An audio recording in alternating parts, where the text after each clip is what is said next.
Consciousness is காடு. விழிப்புணர்வே தான் இறைவன் அப்படின்னு சொல்கிறாங்க. அப்படி அந்த விழிப்புணர்வுனா என்னது?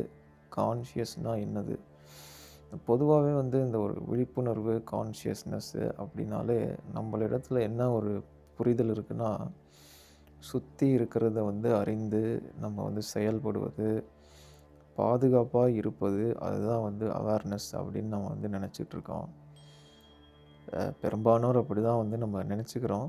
இப்போ ஒரு வெளியிலே போகிறோம் அப்படின்னா, இப்போ அந்த இடத்துல புயல் வருது. அதுக்கு ஒரு ரெட் அலர்ட் கவர்மெண்ட் கொடுக்குறாங்க அப்படின்னா, ஒரு அவேர்னஸ்ஸாக நம்ம இருந்தோம் அப்படின்னா, அந்த இடத்துக்கு மாட்டோம்.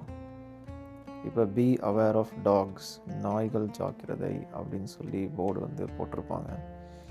இந்த மாதிரி நம்ம அந்த ஒரு வார்த்தையை அடிக்கடி இந்த மாதிரியான இடங்களில் பார்த்து பார்த்து நம்ம அவேர்னஸ் அப்படின்னாலே பாதுகாப்பாக இருப்பது, சுற்றிலும் என்ன நடக்குதுங்கிறத தெரிஞ்சு உணர்ந்து சிந்தித்து செயல்படுவது அவேர்னஸ், கான்ஷியஸ்னஸ் அப்படின்ற ஒரு அண்டர்ஸ்டாண்டிங் நமக்கு பொதுவாகவே இருக்குது.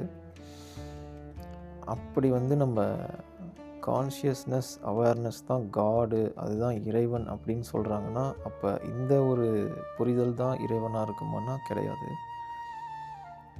தான் யார், தன்னை தான் அறிந்து ஒரு நிலைத்த முழுமை நிலையில் கான்ஷியஸாக இருக்கிறது தான் இறைத்தன்மை. அதுதான் இறைவன் அப்படின்னே சொல்கிறாங்க. அந்த இடத்துல தான் இறைவனை நம்ம எக்ஸ்பீரியன்ஸ் பண்ண முடியும். இறைவனுடைய டைரக்டாக நம்ம பேசக்கூடிய அந்த ஒரு நிலை அந்த ஒரு கான்ஷியஸ்னஸ் நிலை தான். இப்போ நான் யார் அப்படின்னா, ஹூ ஆர் யூ அப்படின்னு கேட்டால், நான் இன்னார் மவன், இன்னார் பேரன் அப்படின்னு நம்ம சொல்கிறது தான் நான் யாருக்கு கேள்விக்கு விடையா அப்படின்னா இல்லை. நான் யாருன்னா, நமக்குள்ளே இருக்கிறது என்னது, இந்த உடல், வெளியில் இருக்கக்கூடிய உடல்னா என்னது, உள்ளே இருக்கக்கூடிய உயிர்னா என்னது, இந்த பஞ்சபூதங்களும் ஒரு கரெக்டான லெவலில் ஒரு பக்குவம் அடைந்து உடலுக்குள்ளே செயல்பட்டுருக்கு. அந்த பஞ்சபூதங்கள்னால் என்னது, இந்த ஒரு கேள்வியை முன்வைத்து அதற்கு உண்டான விடையை உணர்ந்து தெரிந்து கொள்வதே கான்ஷியஸ்னஸ். தெரிந்த பின் அந்த நிலையிலேயே வாழ்கிறது தான் கான்ஷியஸ்னஸ் அப்படின்னு சொல்கிறாங்க. இப்போ நம்ம திருமூலரே ஒரு விஷயம் சொல்லியிருக்காரு. என்னென்னா, தன்னை அறிய தனக்கொரு கேடில்லை, தன்னை அறியாமல் தானே கெடுகின்றான், தன்னை அறியும் அறிவை அறிந்த பின் தன்னையே அர்ச்சிக்கத்தான் இருந்தானே. அதாவது தன்னை அறியக்கூடிய அனைத்து விதமான ஒரு கெப்பாசிட்டியும் கேப்பபிலிட்டியும் அவனுக்கு இருந்தாலும் தன்னை அறிய மாட்டிக்கிறான். ஆனால் எவன் ஒருவன் அந்த தன்னைத்தான் அறிகின்றானோ அவன் தன்னையே அர்ச்சிக்க ஆரம்பிக்கிறான்னா, தன்னையே ஒரு மிராக்கிளாக, தன்னையே ஒரு ஒரு வழிபாடு பண்ணி அவன் வாழ்க்கையை அவ்வளோ மகிழ்ந்து வாழ்கிறான் அப்படின்றத அதை சொல்கிறாரு. அப்படி நம்ம இறைவன் அந்த ஒரு பியூரஸ்ட் ஃபார்ம், அவங்கள தான் நம்ம அவ்வளோ ஒரு போற்றி வழிபடுவோம். ஆனால் தன்னைத்தான் அறிந்த பின்னே தன்னையே வழிபடுவோம் அப்படின்னு அவர் சொல்கிறது என்னென்னா, தனக்குள்ளும் இறைவன் தான் இருக்கிறான்ற அந்த ஒரு தத்துவத்தை உணர்றது தான். இந்த பாடலில் வர மாதிரி ஒரு பாட்டு, மூக்குத்தி அம்மன் படத்தில் ஒரு பாடல் வரும். பார்த்தேனே உயிரின் வழியே, யார் கண்ணும் காணா முகமே, கல் என்று நினைத்தேன் உனையே,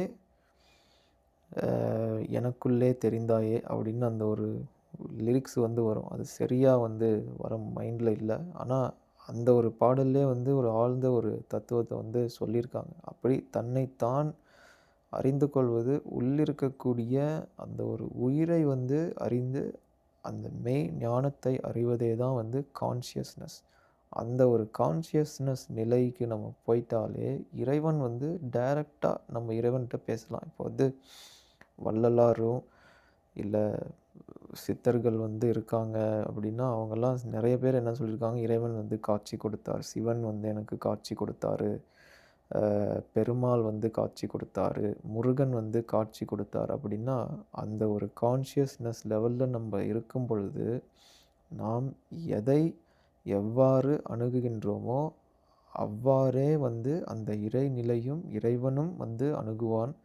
அந்த நீங்க எந்த ஒரு கடவுள் நம்பிக்கை வைத்திருந்தாலுமே சரி, அந்த ஒரு கான்ஷியஸ்னஸ் லெவலுக்கு போயி இறைவன உணரணும்னு முயற்சி பண்ணும் பொழுது, இறைவனே நேரடியாக காட்சி கொடுப்பான். அந்த கான்ஷியஸ்னஸ் லெவலுக்கு போக வேண்டிய வழிகள் என்னென்ன? நெறைய வழி இருக்குது.